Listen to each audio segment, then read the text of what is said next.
I'm happy to be here today because it's an honor for me to interview the City Social Welfare and Development Officer, Ma'am Judith Hasil.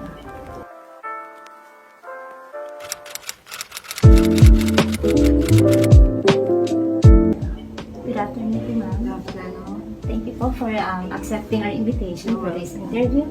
And let me start off with asking you, why did you take up social work? Actually, I don't intend to take up social work. It's an accident that happened because by that time I was going to enroll in the nursing course. According to the Department of Nursing, the entrance examination has ended already. So according to my cousin, you take up first social work because all the minor subjects also are equal to the minor subjects of nursing profession. So I took up social work. And then it so happened that after a year, I love the course. So with no idea about what is this course, I began to love it. So I took up social work profession as an accident only. First, I spent an effort. I was able to pass all the screening, entrance examination for social work, and everything. My classmates, my professors. So I began to love social work profession. Thank you, ma'am. And what are your roles and tasks in your department? Actually, as a department head of the City Social Welfare and Development Office, it's a big role to play. A big challenge because as a social welfare officer of a city, I am challenged to face all the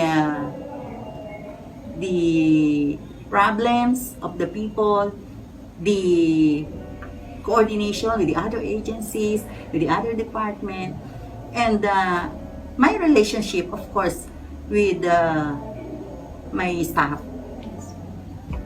And how do you feel being a social worker handling the CSWD? As a social worker, and right now, if you're not a registered social worker, you cannot handle like this position because it is stated in the guidelines of the civil service and supported by the Philippine Association of Social Workers that no other courses should head the social welfare office, especially in the LGU. As a head of this office, I need to balance all the programs and services that we offer to the people. We should be equipped of the skills because the people who come to our office, they are all in crisis, let's say, in problem, and they need something, a help, financial, counseling, etc. So we have to be strong, determined, and should show a model.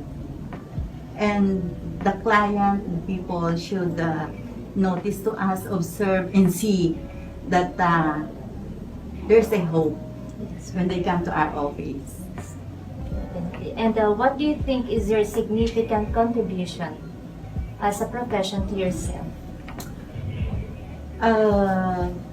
The profession to myself. Yes, ma'am. Your significant contribution to yourself as well as the client system and community at large.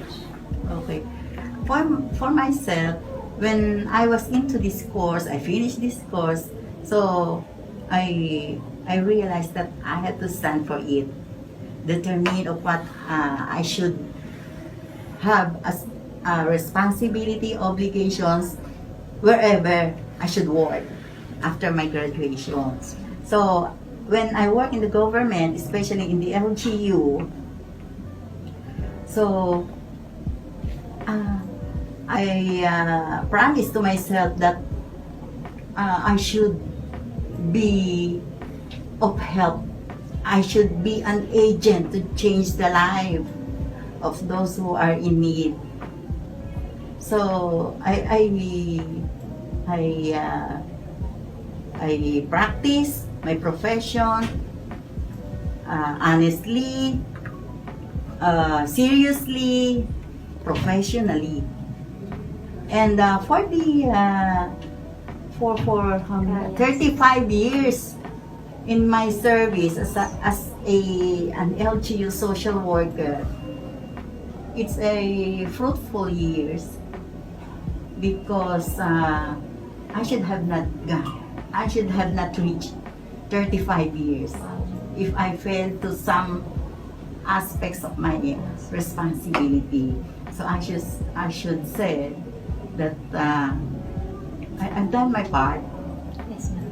That's so inspiring, ma'am. And I admire you for that, po. And what advice can you give to those who are aspiring to become a social worker, especially in your field of practice? For those who aspire to become a social worker, go on, please. You have the right choice. Oh, this is a very how do I say this heroic profession. I agree, ma'am. Heroic profession that I must say that not other professionals could see what we are doing as a social worker. We cannot heal the sick. We cannot have those who were charged in the court to win. But as a whole, gradually and eventually, up to the last moment, the profession of social work is there. The people need social workers, no? And I believe that when you are in this course, you learn all the knowledge, skills of this profession, and if you will use this rightly, when you are already a registered social worker, you have the fulfillment in life. Thank you very much. And again, thank you for accepting our invitation, ma'am. And I'm a student of Trimex, and I wanted to know, ma'am, that you inspire me a lot. Thank you for this interview. You're welcome. You're always welcome. We look up to you, ma'am. Thank you so much. Thank you, then.